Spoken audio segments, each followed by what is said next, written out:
I walked in the comedy club. I see disappointment. It got peaks and valleys. You're going to lose somebody you care about one. That's a valley. Somebody going to close the plant you thought was going to stay open so you could retire. That's a valley. Somebody going to fire you for an unjust cause. That's a valley. The people that got your credit card going to sell their company, going to sell their business to another credit card company. Your 18% go up to 26%. You don't even know why now your minimum didn't change. Because it's life. You can stop thinking that life fitting to be easy, because I got news for you, it ain't. That's a false hope to think you're going to have a wonderfully carefree life. That's unthinkable. We all live in this bubble. What you got to do, you got to put more air in your bubble. You got to blow your bubble up. Expand yourself. Take yourself out your comfort zone. Do not live in your bubble. Put some more air in your bubble. If you stay in your comfort zone, that's where you will fail. You will fail in your comfort zone. Success is not a comfortable procedure. It is a very uncomfortable thing to attempt. So you got to get comfortable being uncomfortable if you ever want to be successful. Pain will change us.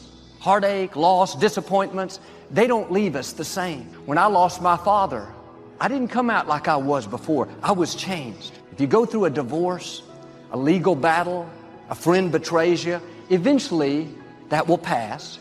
You'll get through it, but you will be different. Now, how the pain changes you is up to you. You can come out bitter, or you can come out better. You can come out with a chip on your shoulder blaming God, or you can come out stronger with a greater confidence in God. You can come out defeated, giving up on your dreams, or you can come out with a new passion, a new fire, excited about the new opportunities in front of you. All of us experience pain. My challenge, don't just go through it, grow through it. That difficulty is an opportunity to get stronger, to develop character, to gain new confidence. Anybody can give up. Anybody can let it overwhelm you. But you know what that's doing?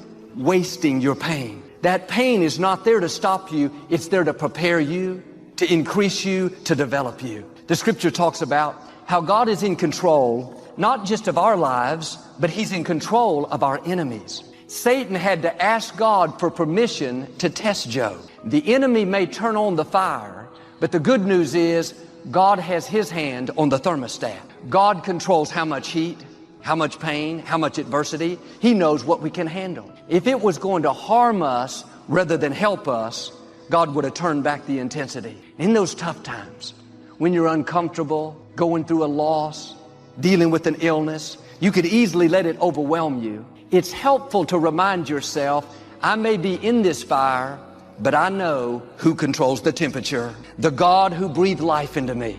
The God who is for me and not against me. The God who crowned me with favor. The God who takes pleasure in prospering me. He's in complete control. He's not going to let it get too hot. He's not going to let it defeat me.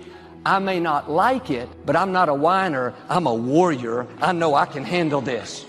You have that attitude, you'll come out stronger, increased, promoted, better than you were before. We've all heard the saying, no pain, no gain. If everything was always easy, we wouldn't be prepared for our destiny. Some of the things I face today, if I would have faced them 10 years ago, they would have overwhelmed me. I couldn't handle it back then. God knows what you need when you need it. Every struggle is making you stronger.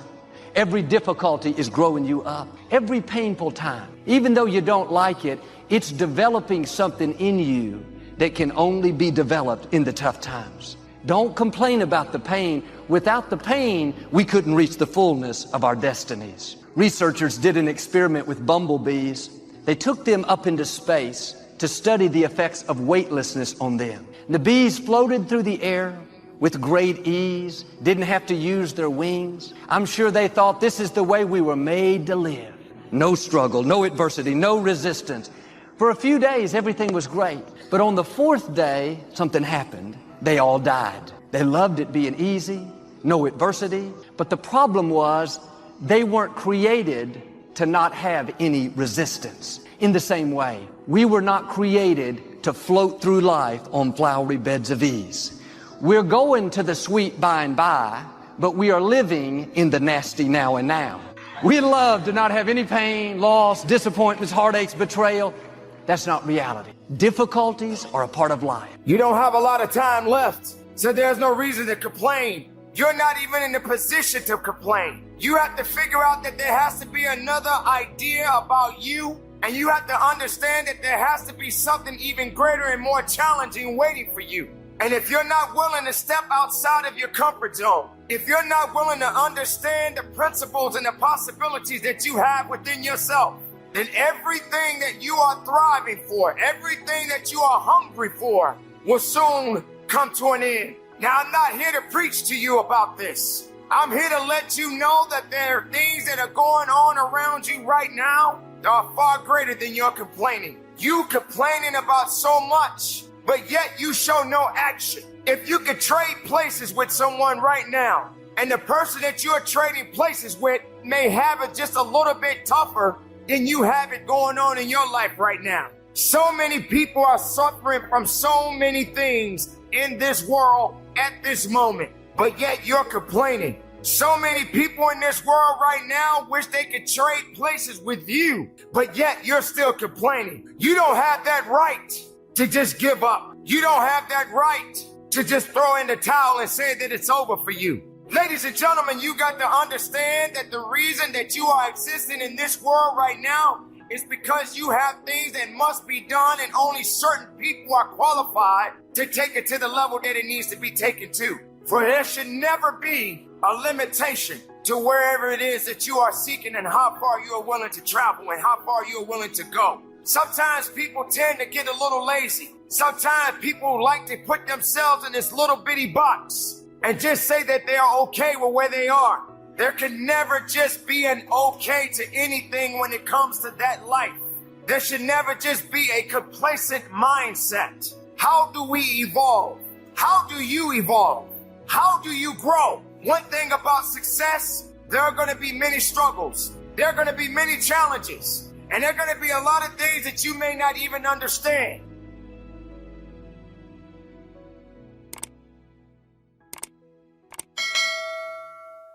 Hi, welcome back to Mind Control.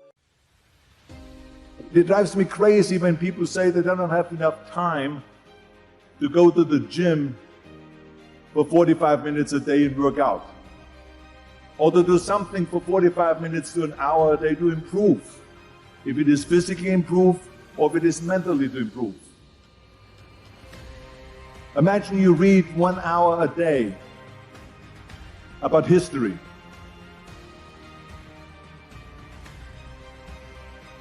How much you will learn after 365 hours in 1 year.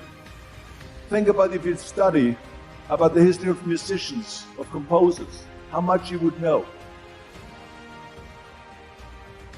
Imagine if you would work on a business, on some business that you want to develop every day for an hour. Imagine how further along you will go and get. So it drives me nuts because when people say we don't have the time, we have 24 hours a day.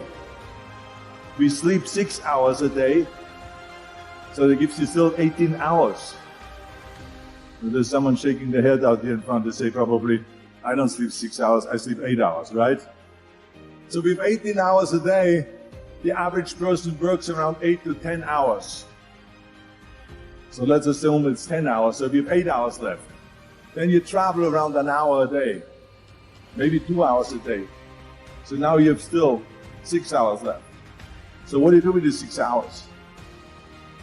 What do you do with these 6 hours? Then we eat a little bit, then we schmooze a little bit, talk a little bit to people and all that stuff. But you can see how much time there is available if you organize your day. So you got to work hard.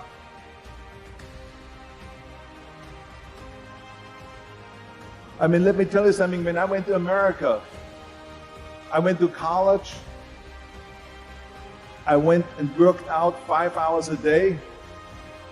And I was working on construction. Because in those days in bodybuilding, there was no money. I didn't have the money for food supplements or anything. So I had to go to work. So I worked in construction. I went to college. I worked out in the gym and at night from 8 o'clock at night to 12 midnight. I went to acting class 4 times a week. So I did all that. There was not one single minute that I wasted. And this is why I'm standing here today. There's 86,400 seconds in a day. The separator between me and you and people that win and lose is what we do with those seconds. You want to win? You want to be a millionaire? You got to quit being so casual. You walk slow, you talk slow, you implement things slow, you talk a good game like you're going to be somebody. Wake up! You're going to get your ass kicked, dude. You got to get focused and get in a hurry. The separator is going to be who takes massive action quickly. And that's why most people never realize their personal greatness, because they're casual about life. And when you're casual about life, you will end up a casualty. You've got to develop a sense of urgency.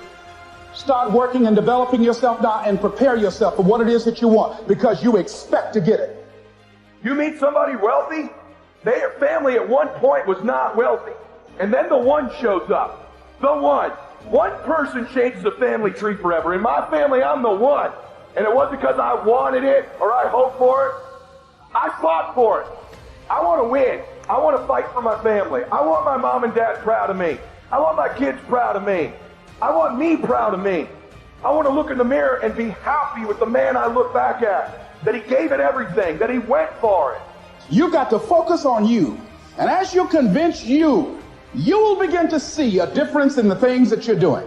Selling yourself on your ability to perform a job. Telling yourself every day, here I go again.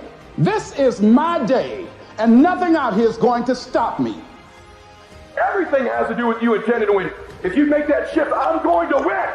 We're going to play to win now. We're not playing to play. We're not playing to see how we do. We're not playing for fun. Once you decide to win, once you start getting some winning, you start changing. You talk different. You walk different. You can change you. You'd be surprised how good you'd be if you just decide to win. Be number one in your office, number one in your region. And don't get caught up in, well, I've tried it 4 or 5 times and things didn't work out.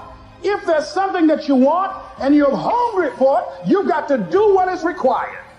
Successful people stop negotiating the price in their life. You know what's stripping all your success? You keep negotiating the price you're paying.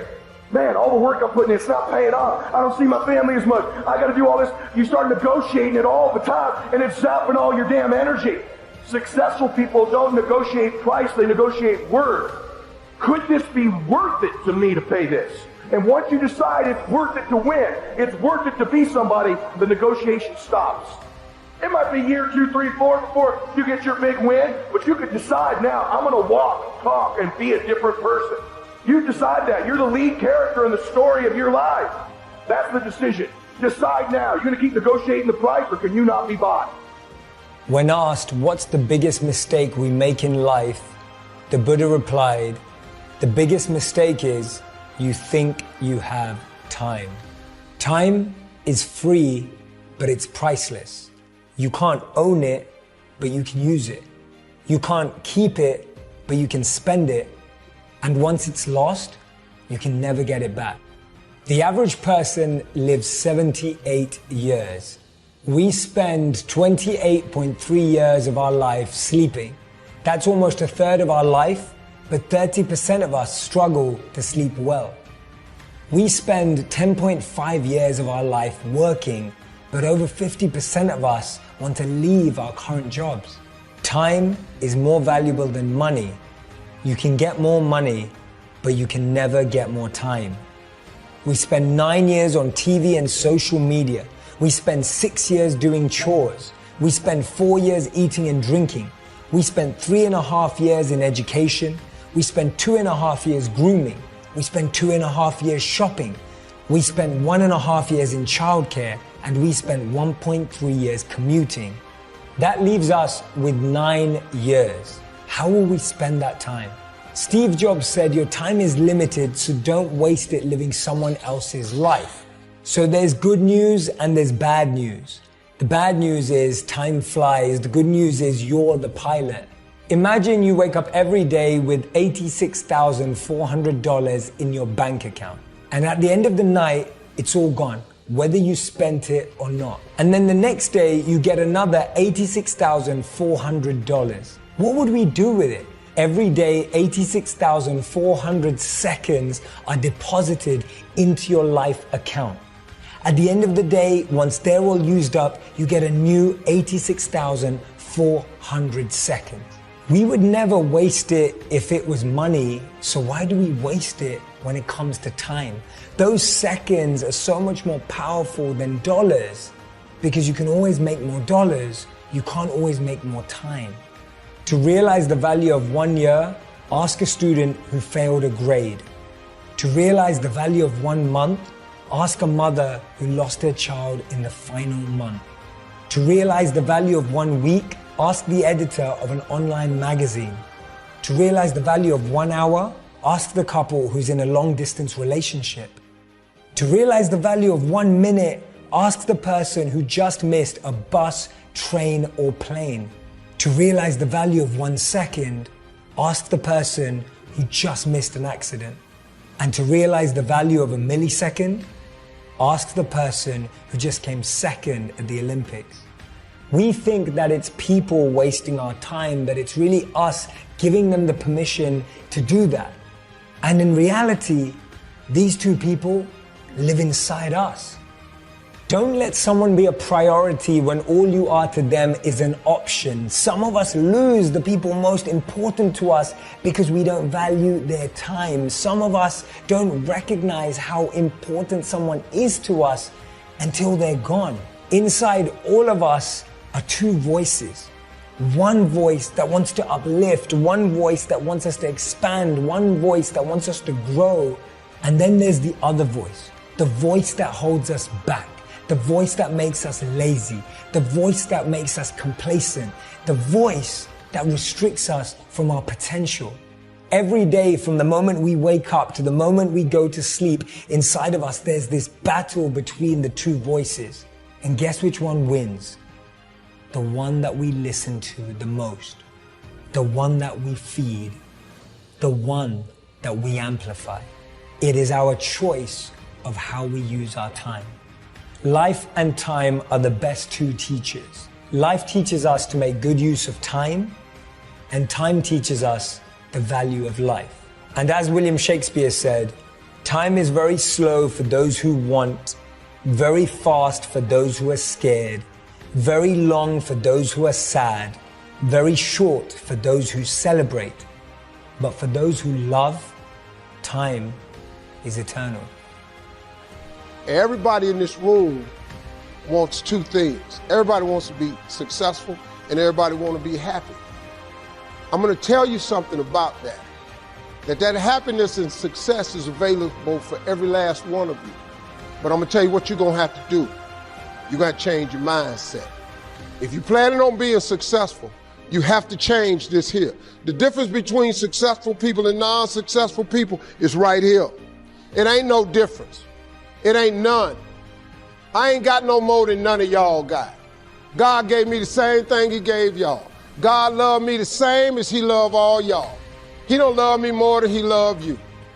But you have got to change your mindset. You got to get funky if you want to be successful. If you think that they're going to mail this money to your house, you're dead wrong about that. If you think they're going to pave the way for you and make it easy, you're dead wrong about that. If you want to be successful, you got to change your mind, and you're going to have some faith.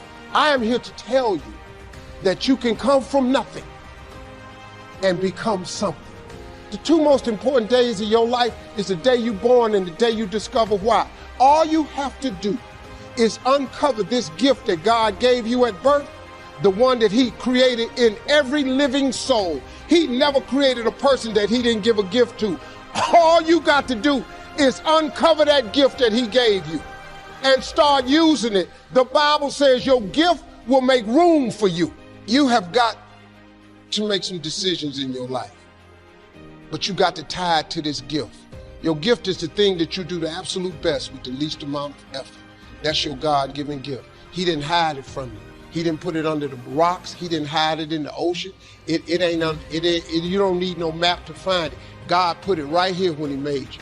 All y'all are gifted at something. The Bible says your gift will make room for you and put you in the presence of great men. Time is the mightiest force in the world, or even in the universe. Of course, the answer to the question I posed is very obvious. Why would you ever choose to fight time when you could have time on your side? Who wouldn't want to harness the great river of time that flows through all of life? Why wouldn't you want to use the power of time to generate power in every area of your existence, to turn the turbines of your hopes and dreams, to charge your every aspiration with lightning bolts of electricity? Well, there is only one way to make time work for you, not against you, and that's with patience. Patience. There's a type of person for whom everything is undertaken out of desire to achieve a goal. They prepare food in order to eat it, not just for the fun of being in the kitchen. They start a business in order to make money. They exercise in order to get in shape. I'm sure that some of these people are very successful, and they are certainly highly organized, but in my opinion, a person of truly strong character sees success as an adventure, not as a point with an estimated time of arrival. The latter approach to me is impatient thinking. Impatient thinking can lead a person into some very big mistakes. First of all, when you are always looking somewhere else, whether it's down the road or up toward the top of the mountain or off toward the left field fence, where you're hoping to hit that grand slam home run, when you're looking off in the distance like that, you often miss what's under your very own nose. That means the pleasure and fun of living which come in the here and now get overlooked for something that not only isn't here yet, but might never arrive. True patience is more than just a waiting game. Patience doesn't mean you sit around hoping for something to happen. Patience is not a passive quality. Sometimes patience can mean doing something else entirely, thinking about another venture, taking off in a different direction, while you give events a chance to run their course. All through his long career on the screen, John Wayne never felt he got the credit and recognition he deserved for his skills as an actor. Yes, his films were consistently successful at the box office, and even today, John Wayne is still the #1 favorite movie actor in the United States. But a big following among moviegoers didn't translate into critical esteem or the respect of his peers. That's what the Duke wanted, and he felt he deserved it too. Then in the last years of his life, he made a movie called True Grit, in which he played a drunken, one-eyed old U.S. Marshal named Rooster Cogburn. That portrayal got John Wayne the Oscar he'd been waiting 40 years for. It wasn't the kind of high and mighty hero role he'd played when he was young that finally got him his award, but it was a role that he'd waited for all his life, and he didn't even know it was coming. There's no area of human activity that requires more patience than raising children. If you haven't got patience when you start out in this, you're going to have to learn it one way or the other. A baby is born after 9 months. If the future mother is tired of pregnancy before the time has expired, well, that's too bad, because there's still 2 months to go, whether she likes it or not. And when the child does arrive, he or she grows and develops at a pace that's quite beyond the parent's control. Parents who try to force a child's development are asking for trouble. And this is one point on which psychology and common sense are in complete agreement. We've all heard of parents who think they can create another Einstein by giving their 2-year-old a book on astrophysics, or that if a child is made to play the piano for an hour a day, it will bring about the second coming of Mozart. None of this works, of course, and it also ignores the fact that all real prodigies developed completely according to their own timetables. And even then, the result was usually not exactly what one might have hoped for. Mozart, for example, had a very difficult later life, and he died young, in part because he grew up so much sooner than other children. He never really had a childhood, and at 30 he was already an old man. Anyway, it doesn't take textbooks on physics or hours of music or any other kind of force to teach something effectively to children. It just takes one thing. It takes patience. It may seem like a callous comparison, but there's a sense in which raising children is like any other investment. So much depends on when you need to cash in your chips. If you're in a hurry, if you need to see results tomorrow, you're putting a lot of pressure on everybody, and there's likely to be a great deal of disappointment. But if you can afford to wait, you can ride out the hard times and eventually realize a profit. The odd thing is, sometimes waiting for years is easier than it is to wait for a few days or even a few minutes. None of us felt too strained because we had to wait 12 years to go through grammar school, middle school, and high school before getting out, or at least the first 11 and a half years didn't strain my patience. But ask me to wait 45 minutes for a plane flight, or 20 minutes in the waiting room of a dentist's office, and if you catch me on the wrong day, it's almost more than I can handle. We all find ways to wait for the next paycheck, but how many can wait patiently in a checkout line in a crowded supermarket? How many people can stand and wait quietly for an overdue train on a railroad platform? It's as though there are two kinds of patience. The kind that sets you up for the long term and gives you the promise of a better and richer day after tomorrow. Then there's the other kind. The sort of patience that helps you remain sane and sociable while you're waiting in line or watching the clock or waiting for a pot of water to boil. These kinds of patience, so different and yet so much the same, meld into your character and have a fundamental effect on your physical constitution. Any doctor will tell you that it's better for you and everyone around you if you don't get exasperated with little things, if you don't fly off the handle at every annoyance and stick in your way. It keeps your blood pressure down and your friends and neighbors happy if you can greet life's little problems with equanimity and patience. Because almost all problems can be solved if only you take the time to see them and think them through. That's very easy to understand and it's very easy to say, but it takes strong character to put it into practice. I'm never sure what to think when people say, I want to make $1 million by the time I'm 40, or I want to retire by the age of 45. This combination of goals plus deadlines strikes me as short-sighted, and maybe even a bit naive. It takes a worthwhile goal and subjects it to an imposed timetable. While you might have an idea of what $1 million would mean to you, or you might have really exciting plans for your life after you hang up the tie and business suit, I don't see how a person can reasonably expect to know who or what he will be or think or feel at some arbitrary moment in the future. This kind of thinking misses the whole point of success. The real payoff in financial and worldly success isn't the result of an amount of money divided by the age you are when you get it, or some other actuarial formula. The real payoff is found in the qualities of character you develop along the way. There's a story about a young man who had a very old and rich uncle. When the uncle died, the young man was called to the office of his attorney and told that he'd been left a huge fortune. To collect it, however, he first had to run a certain errand which was described on a slip of paper. It seemed simple enough, but when the young man tried to accomplish it, this first task turned into another, and then another. As he pursued his uncle's final request, the young man was led into foreign lands and exotic adventures and untold dangers.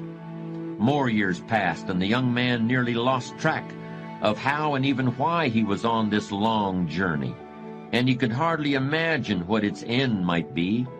At last the Odyssey led him back into the very same lawyer's office where it had begun. "I'm here to collect my inheritance," said the heir, no longer a young man, but a much wiser one. The lawyer smiled. "As your uncle intended, you've already collected it, in the places you've been and the things you've learned. And again, as he intended, it will last you for a lifetime. Success that comes too easily or too quickly almost never lasts. For people who achieve that kind of success, there's always a lurking feeling that they haven't really earned it. Thank you so much for watching till the end. Don't forget to share your thoughts in the comments section. Please also like, subscribe, and share this video with your friends and families. Please watch our other motivational videos. Thank you again. Hi, welcome back to Mind Control, where we inspire and motivate you. Hope you enjoy the video. Through all the things I've gone through in my life, I had a lot of downs. How did I keep the faith? There was a couple of reasons. Number one, I know from living that if you quit whatever you're trying to accomplish, if you quit, whatever you were trying to accomplish can never happen. There's not even a remote possibility.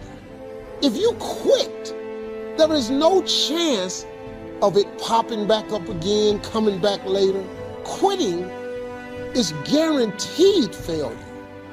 Now, when you're trying, you're going to fail. But quitting, just stopping, that was the number one thing I understood. And then number two, you have to make sure that your dreams, your aspirations and goals are so big that not accomplishing them is not an option. And then the other layer of it is you're probably going to have some suffering to get there or some sacrifice to get there. And so once you've embraced and decided that this suffering, this sacrifice you're making is an indicator of progress. It's an indicator of obsession. Suffering and sacrifice and hard work is an indication of progress towards our dreams.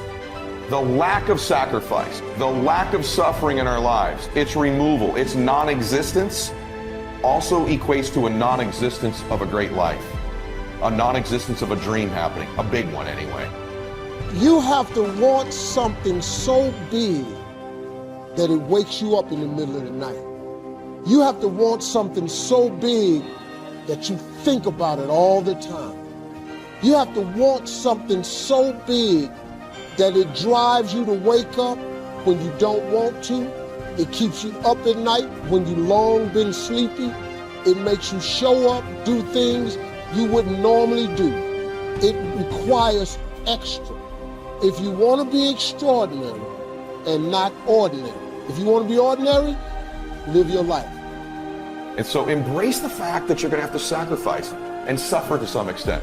Once you've embraced that it's going to happen, it's almost not that bad. It's kind of like those of you that are fit. You've sort of accepted that before you go to the gym and get there, you're going to have to suffer. And we go anyway. It becomes a habit. No one goes into a gym thinking, I'm not going to have to sacrifice or suffer. There'll be no discomfort or no pain. Yet in life, outside of that one area, most of us are worried about suffering. We're afraid of it. When we're suffering and sacrificing, we wonder whether it's worth it. We wonder whether we're supposed to. We wonder whether sacrifice or setbacks or suffering is a sign it's not our real dream, don't we? See, at the gym, you'd never think, oh, I'm going through some pain and discomfort. This must be a sign I shouldn't be at the gym. You'd never think that. So while it's happening, there's no part of you that says this isn't right. In fact, the indication of the pain and sacrifice and sweat, don't you feel better at the gym? You're like, wow, I really sacrificed today. I really suffered. So in that area, we all know to the extent we suffer and sacrifice is to the extent we grow. And your body is a metaphor for the rest of your life. But the rest of our life, every time we sweat, every time we sacrifice, every time we suffer, we don't do what we do at the gym. We start saying, well, wait a minute. Maybe I'm not supposed to be doing this. Maybe I'm not cut out. Maybe it's not my destiny. Maybe I just can't do it. It's the most unbelievable, ridiculous conclusion we draw, but it's what everybody does, which is another form of distraction, is doubt. Another form of distraction is just doubt, and doubt comes from the suffer. It comes from a loss. It comes from fear. It comes from the sacrifice. And so just remember this. You're supposed to suffer and sacrifice. So let me ask you a question. What are you willing to risk in order to make your dream come true? Nothing ventured, nothing gained. You're going to take a risk. Maybe it's financial. Maybe it's a risk of time. Maybe it's a risk at your job. Maybe it's a risk of looking bad. Maybe it's a risk of failing, of falling on your face, of going broke, of going through pain, of going through anxiety. What are you willing to risk in order to win? The price you will pay for not making your dream come true is far greater than the one that you will pay to make it come true. You'll pay that one the rest of your life. And so ask yourself what you're willing to risk. What's the price you're willing to pay? Never give up until, however long that is, step by step, piece by piece, book by book, go for it. Don't miss the chance to grow, and resolve that you'll pay the price until you learn, change, grow, become. Then you'll discover some of life's best treasures when you pay that price. Because what most people do when they're trying to chase their dream or their big outcome, the whole time they're negotiating the price in their head. Should I continue to do it? Is it worth it? I don't know if I can continue anymore. It's getting higher, and that price is failure. That price is setback. That price is looking back. That price can be financial, literally a physical price. And what happens is, if you don't negotiate that price in advance, it's going to steal your focus and energy and become another distraction. One of the great distractions of chasing our dreams is this thing that goes off in our head as we're negotiating the price we're paying. Is it getting too high? Is it too much? And you'll have people in your ear, it's too big a sacrifice. You're going through too much. And you begin to negotiate it in your mind. It distracts all your focus. You can't be executing and negotiating simultaneously. If you're in your head negotiating and negotiating and negotiating, you can't execute. So negotiate it now. Negotiate it with me now. What are you willing to pay? For me, when I'm after something big, as long as it's legal, ethical, and moral, I'll sacrifice everything else.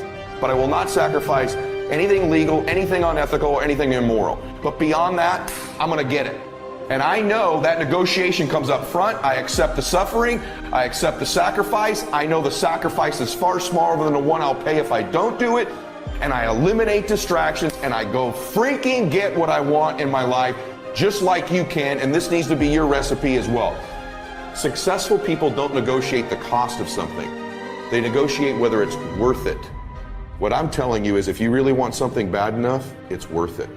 It's worth it. So start to feed yourself the worth question over and over and over again, not the cost question. Cost is a distraction. Worth is a focus mechanism. This is so worth it. It's so worth it. It's so worth it. Focuses you. Cost distracts you. And a friend of mine said, you know when people change? And I said, no. He said, when they get to the point when they say, I've had it. I've had it. I can do better than this. He was in the hog pen. He was broke. He had lost everything. He was deranged and deprived and distraught. But the Bible said he came to himself in this deplorable situation. He came to himself. He didn't get any money in the mail. He didn't meet any fine person that built up his self-esteem. This was an inside job. He came to himself, said, wait a minute, I'm better than this. And the moment he made up his mind to get up, he got up. And I want to tell you something today. The moment you make up your mind to get up, you can get up. And no devil in hell, no system, no government, no power, no boss, no community, or anything else can hold you. Once you are free in your mind, you are free. The Bible says it is with the mind that we serve the Lord. This amazing piece of hard drive that God put in between our ears and is so programmable and so impressionable that there is a constant war between good and evil for the code to be able to program your mind. There's constant war, constant conflict going on as to who gets into your database and who is going to program your mind. Because all that you will do or not do, have or not have, accomplish or not accomplish, will be a direct derivative of what's going on inside of your mind. For it says, as a man thinketh in his heart, so is he. Your thinking has all the world to do with where you are. Your attitude has all the world to do with your altitude. So if you don't get clear thinking on an issue, you won't be able to develop in that area. Most generally, when we talk about that warfare and dealing with the images in our mind, we generally think in terms of sin. But I want to challenge you to understand that you have more to deal with in the warfare in your mind than just sin. You have depression, you have fear, you have phobias, you have insecurities, you have unbeliefs. There are a whole lot of dysfunctional behaviors that were inherently passed on to us, but these are the reverberating consequences of an act of sin that leave you struggling in areas that people cannot see. Lay your hand on your head. Say, this is an awesome machine. I wonder if it's being underutilized. That's what makes us different than dogs and animals, birds, and cats, and spiders, and alligators. That's what makes us different than all other life forms. The ability to think, the ability to use your mind, the ability to process ideas, and not just operate by instinct. You can order the entire process of your own life. And we do that by the way we think. We do that by exercising our mind. We do that by processing ideas and come up with a better philosophy, a better strategy for our life, goals for the future, plans to achieve those goals. All this comes from developing our philosophy. Think, use your mind, come up with ideas, and strengthen your philosophy. That is the major challenge of life. You don't need a better economy. You don't need better seed and soil. In fact, when it comes to seed and soil and rain and sunshine and seasons and the miracle of life, that's all you got. Now, what if you blame this stuff? Then you're blaming all you got. Guess what I had to do at age 25 in order to change my own future? I had to change my mind. I had to change my thinking. I had to change my philosophy. I was messed up on what was causing my problem. Once I got rid of that and started going for where the real problem was, which was me, I'm telling you, my life exploded into change. God may be giving you more to work with than what you are working with at this time. You may have far more megabytes and more things that you can potentially do than what you're doing right now. That's why I don't like to hang with low-thinking people, because they'll make you underutilize what God has given you. You need somebody to challenge you that you could be doing more than what you're doing right now. You could have more than you have right now. You could go further than you're going right now. And somebody's got to be bold enough to look you in the face and empower you to go into the enemy's camp and take back what he stole from you. Look at somebody and say, it's time for a change. What stops us from making the changes that we need in our behavior, in our situation, it's the mind. I understand that there are about 1 million what are described as sensory receptors in the brain. Sensory receptors in the brain. That through the brain sensory receptors, we're able to gather and maintain data. About 1 million sensory receptors in your brain. Huge operation in your brain. I just see it as a big electronic board with all kinds of connections going on in your head, whereby you are able to gather and galvanize data. About 1 million receptors, sensory receptors, that are constantly gathering information. While I'm speaking right now, they're operating right now in your brain, making you able not only to hear what I say, but assess my movements, and you're gathering expressed and implied information because you got it like that. You can do 2 or 3 things at the same time, 4 or 5, 6 things at the same time, and gather all of that information all at the same time, because your mind is awesome, you're bright, you're brilliant, you are fearfully and marvelously made. You're an awesome computer full of all kinds of information all the time, spouting out data, thinking and speaking all at the same time. I'm thinking about one thing and speaking something else all at the same time, because we got it like that. Look at somebody say, I'm bad. But you have 10 billion sensory receptors that work in your imagination. But those 10 billion sensory receptors that you have make your imagination so keen that you have all of these impressions that come through your ability to conjure up information through the invisible realm, and it can become more real to you, and that's what causes some people to become sick. It's when the imagined becomes more real than reality, and that's what causes them to have certain dysfunctions that cause them to be diminished in their thinking. I was watching Ray Charles, they were going through Ray Charles' life, and they were talking about Ray Charles, who was blind, couldn't see, and yet he learned how to compose music and read music by Braille. And he could write music by Braille. So he wasn't just some gifted blind person who could play. He was intelligent, he was intellectual, he was gifted, he was creative. He could read and write and compose music.